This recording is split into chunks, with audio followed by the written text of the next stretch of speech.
Good evening, everyone, and welcome to another episode of Fun Break Post Show Breakdown Review, whatever you want to call it here at BC Wrestle Pod.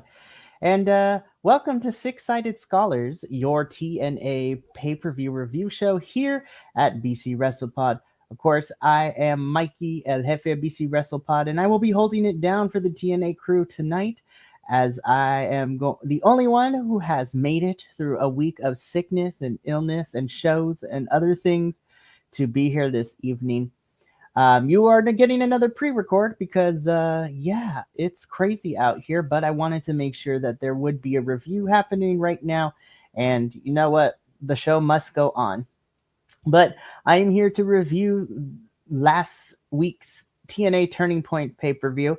Of course, we had the Go Home Show Home review while the pay-per-view was airing. We've had about a week to kind of, go over it, and here we are. So I'm just going to jump straight into it. I don't feel like wasting anybody's time tonight.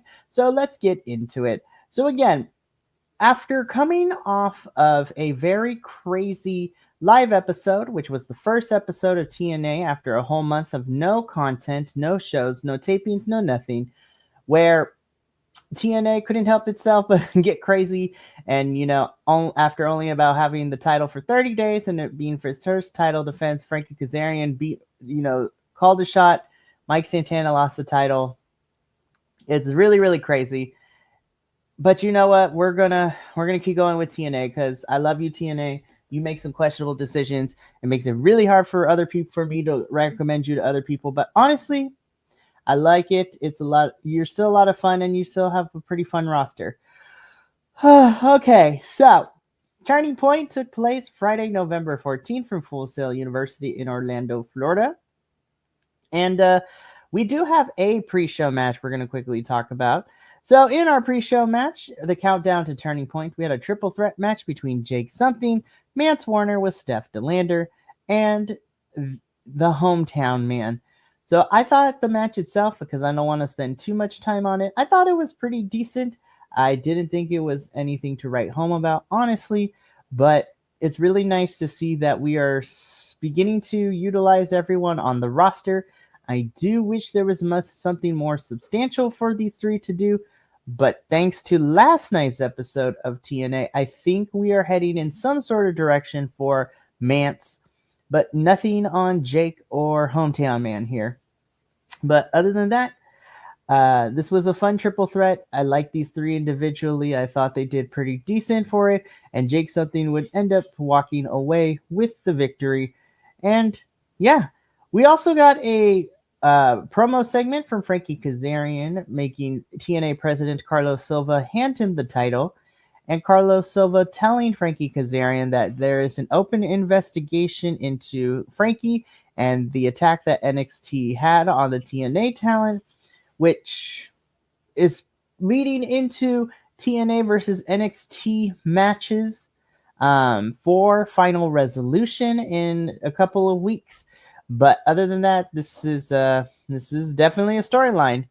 I'll be completely honest, I don't think this is necessarily my favorite thing, given the fact that I felt that we kind of concluded the TNA versus NXT beef with Showdown back in October, but it seems that we're going to continue to do so, and we'll see where this goes.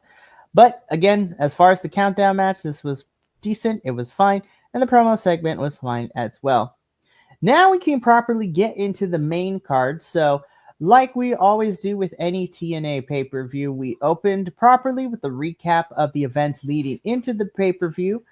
But of course, we would get the recap of, the of Impact / TNA's wrestling the night before, and it immediately set the tone for what would end up becoming a chaotic night. We kick things off, though, with the Elegance brand kicking off the show with Kalani Jordan to defend the TNA Knockouts World Championship here. So it's Kalani Jordan versus M by Elegance. And honestly, I thought Kalani versus M had great energy right out the gate. Just to kind of give a little bit of a play-by-play, M jumped Kalani before the bell. Heather tried to get involved. The concierge ran interference, but the actual wrestling was clean and well-paced, in my opinion. Kalani hit a standing moonsault to the outside. M answered with size and strength, and we got some really fun spots, which included, a Northern Lights with a bridge from M.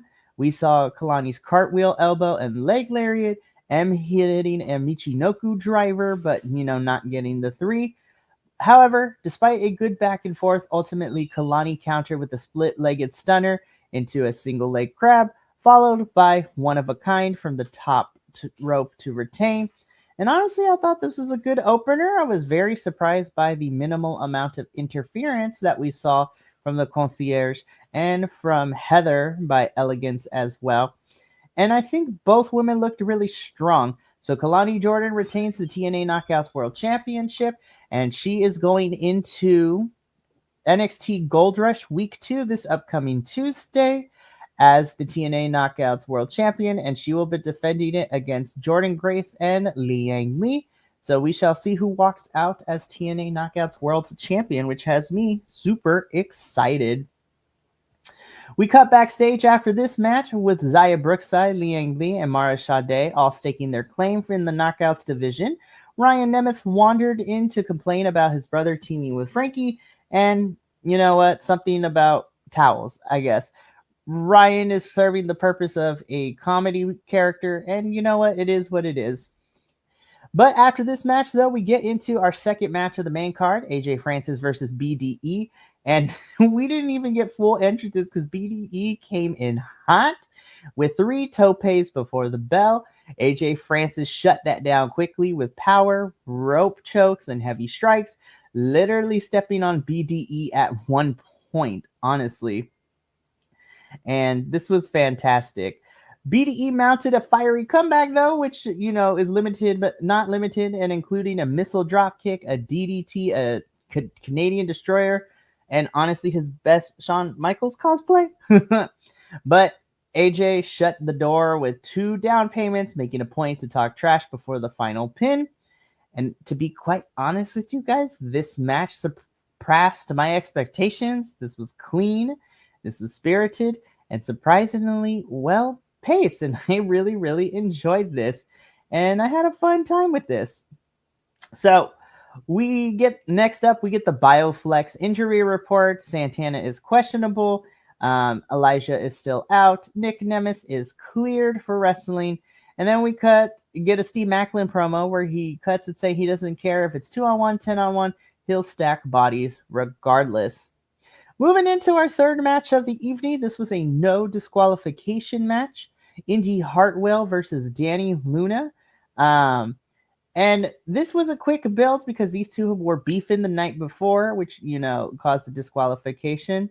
And we get this no DQ match made for Turning Point the night before.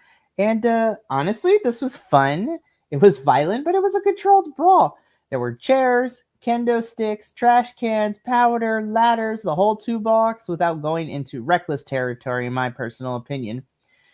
As this match was going on, some standout moments for me include Danny choking Indy with a giant screwdriver, Indy spitting a game in Luna's face, a springboard Blue Thunder bomb from Danny Luna, Indy hitting a Macho Man elbow drop through the table, and a Hertz donut into a chair for the win.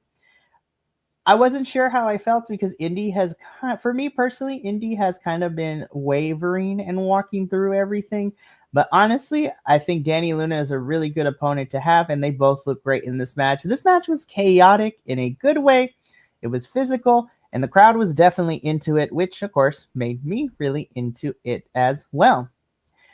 Here we get into match number 4, which is a triple threat for the TNA Knockouts World Tag Team Championship, where we have our champions, The Inspiration, defending their titles against the Angel Warriors and Victoria Crawford and Tessa Blanchard. But, however, we would get a pre-match promo from Tessa Blanchard telling us that she is not cleared to wrestle, and taking her place would be the TNA's newest knockout signee, Mila Moore. So this ends up becoming Victoria Crawford and Mila versus The Inspiration versus the Angel Warriors. But yeah, This match was short, but it definitely was solid. I thought it had some good energy, and honestly, this was a really good, strong heel work from Moore.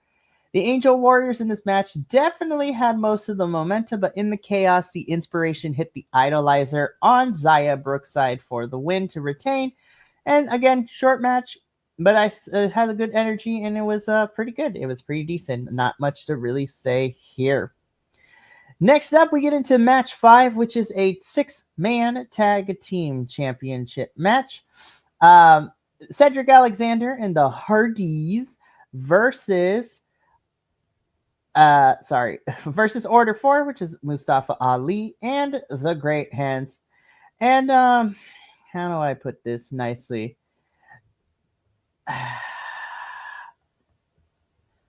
This was just I don't want to be disrespectful because I feel like I would get in trouble here, but this match was okay. I'm gonna be quite honest. But, well, no, I don't want to lie. This one wasn't it for me, if I'm being completely honest. I mean, I don't mind the interferences because given that it's Order 4, of course they're going to have interference. But my issue came from the pacing. There were some sloppy moments, and occasional miscommunication kind of dragged it down. However, I don't want to completely bury this match because there were some bright spots, which, I really loved Ali's top rope, followed by Cedric's running PK. But overall, for me, this match unfortunately didn't click. Order 4 steals it with Ali rolling up Alexander after, Agent Zero pulled the ref. And yeah. And again, I'm not blaming the Hardys or anyone, but it was just off for these 6. And unfortunately, this wasn't my favorite match. And to be completely honest, I think this was probably my least favorite match of the entire night, which is unfortunate. But hey, you know what? Not every match can be a banger. We get into our 6th match, which is the Rascals versus the System. And to be completely honest, I think that this is probably my favorite match of the entire night. Or actually, it's tied for my favorite match of the night. We're going to talk about my second for the other match that tied with this one for my favorite match of the night. And this match definitely over-delivered big time. It started slow, but then it developed into glorious, absurd, rascal-style chaos, and the System actually did a good job of keeping up.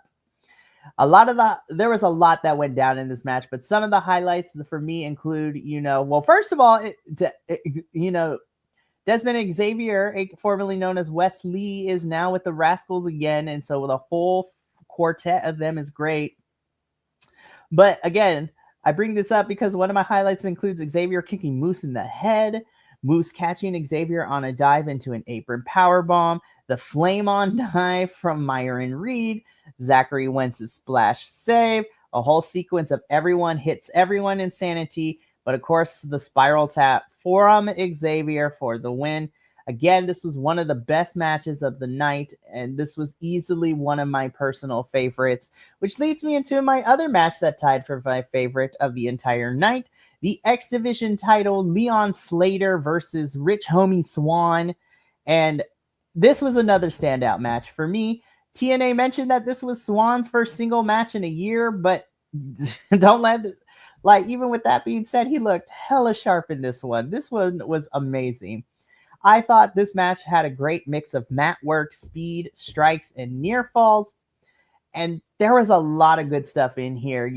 Slater's springboard corkscrew, Swan's lariat and cannonball, the Styles Clash tease, the cutter exchanges, Swan hitting a 450, Slater kicking out of 2.5 seconds, Slater closing with the top rope arm drag, the Styles Clash, and the Swanton 450.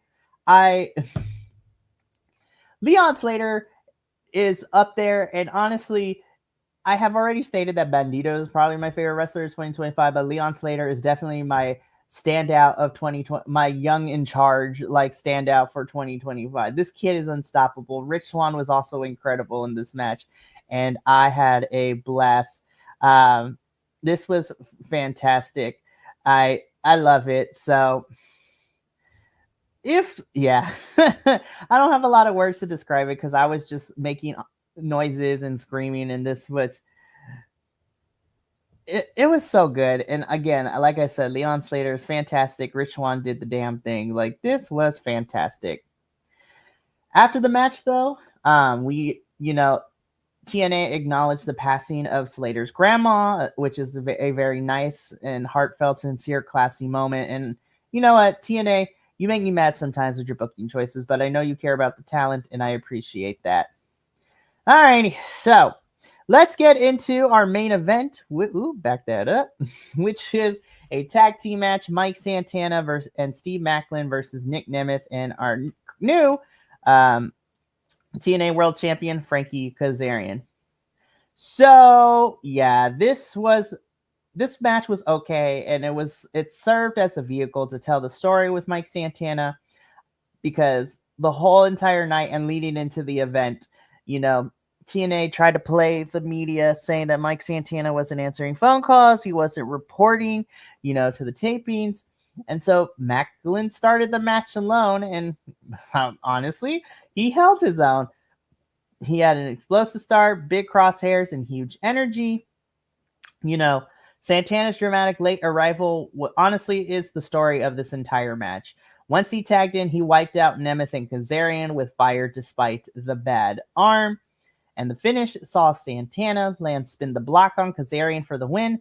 Match was a lot shorter than expected, but that was clearly by design, because after the bell, Nick Nemeth tried to cash in his the call your shot, trophy, but NXT stormed the ring.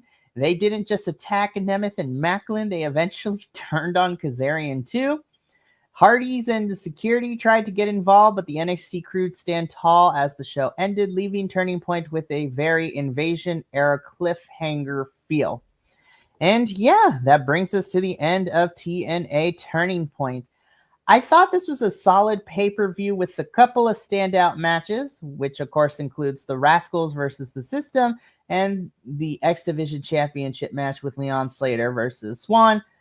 But it was offset by one dud, which honestly was the 6-man tag. There was definitely strong storytelling all night, and a closing angle. I feel like that's going to which leads into Final Resolution.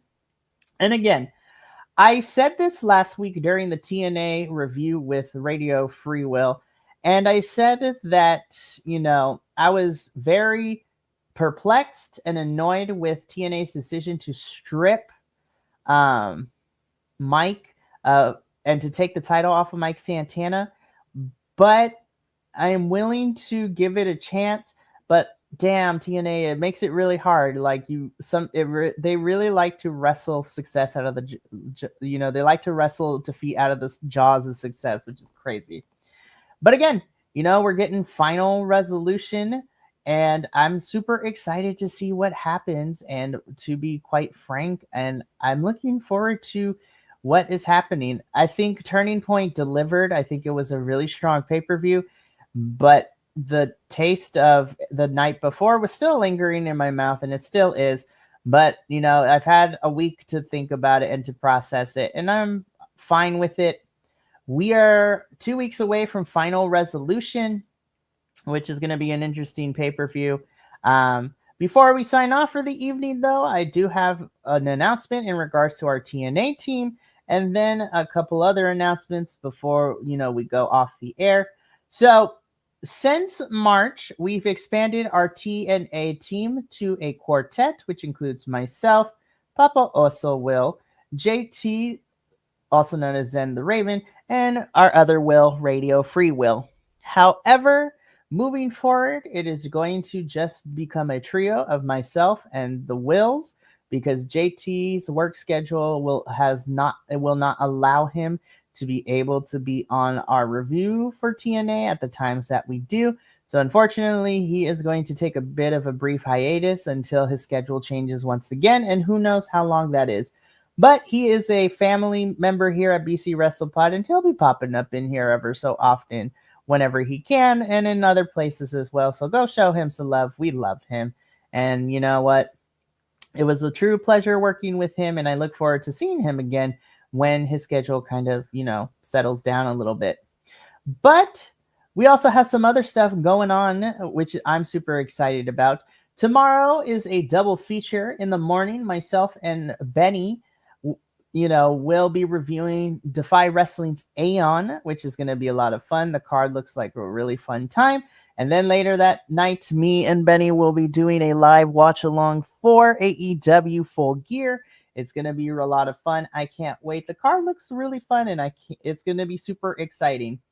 Then on Sunday, we wrap up the week with our WWE review for Raw and SmackDown, and we will also be giving our predictions for Survivor Series, which is a week away, and it looks kind of crazy.